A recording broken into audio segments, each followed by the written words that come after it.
ನಮಸ್ಕಾರ. ನಿಮ್ಮ ರಾಶಿಗೆ ಅನುಗುಣವಾಗಿ ಈ ದಿನದ ನಿಮ್ಮ ಭವಿಷ್ಯ ಹೇಗಿದೆ ಎಂದು ತಿಳಿಯೋಣ. ನೀವು ಇನ್ನೂ ನಮ್ಮ ಯೂಟ್ಯೂಬ್ ಚಾನೆಲ್ ಅನ್ನು ಸಬ್ಸ್ಕ್ರೈಬ್ ಮಾಡಿಕೊಳ್ಳಲಿಲ್ಲ ಎಂದರೆ ಈಗಲೇ ಕೆಳಗೆ ಕಾಣುತ್ತಿರುವ ಕೆಂಪು ಸಬ್ಸ್ಕ್ರೈಬ್ ಬಟನ್ ಅನ್ನು ಒತ್ತಿ. ತುಲಾ ರಾಶಿ ಭವಿಷ್ಯ. ತುಲಾ ರಾಶಿ ಭವಿಷ್ಯ. ಶನಿವಾರ ಜುಲೈ 6, 2024. ಫಿಟ್ನೆಸ್ ಮತ್ತು ತೂಕ ನಷ್ಟ ಕಾರ್ಯಕ್ರಮಗಳು ನೀವು ಒಳ್ಳೆಯ ದೇಹರಚನೆ ಹೊಂದಲು ಸಹಾಯ ಮಾಡಿ.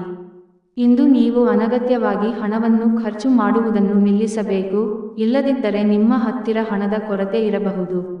ನಿಮ್ಮ ಆಕರ್ಷಣೆ ಹಾಗೂ ವ್ಯಕ್ತಿತ್ವ ನೀವು ಹೊಸ ಸ್ನೇಹಿತರನ್ನು ಗಳಿಸಲು ಸಹಾಯ ಮಾಡುತ್ತೀರಿ. ಪ್ರೀತಿ ದೇವರ ಪೂಜೆಗೆ ಪರ್ಯಾಯವಾಗಿದೆ, ಇದು ಅತ್ಯಂತ ಆಧ್ಯಾತ್ಮಿಕವೂ ಹಾಗೂ ಧಾರ್ಮಿಕವೂ ಆಗಿದೆ. ಇಂದು ನೀವು ಇದನ್ನು ತಿಳಿಯುತ್ತೀರಿ. ಇಂದು ತಿಳಿಸದೆ ನಿಮ್ಮ ಮನೆಯಲ್ಲಿ ದೂರದ ಸಂಬಂಧಿಯೊಬ್ಬರ ಪ್ರವೇಶವಿರಬಹುದು, ಅದು ನಿಮ್ಮ ಸಮಯವನ್ನು ಹಾಳು ಮಾಡುತ್ತದೆ. ನೀವು ಇಂದು ನಿಮ್ಮ ಸಂಗಾತಿಯ ಒಂದು ನಿಜವಾಗಿಯೂ ಅದ್ಭುತ ಸಂಜೆ ಕಳೆಯಲು ಇರಬಹುದು. ಪ್ರೀತಿಯ ಸಂಬಂಧವನ್ನು ಬಲಪಡಿಸಲು ಇಂದು ನೀವು ನಿಮ್ಮ ಪಾಲುದಾರರ ಮುಂದೆ ಮದುವೆಯನ್ನು ಪ್ರಸ್ತಾಪಿಸಬಹುದು.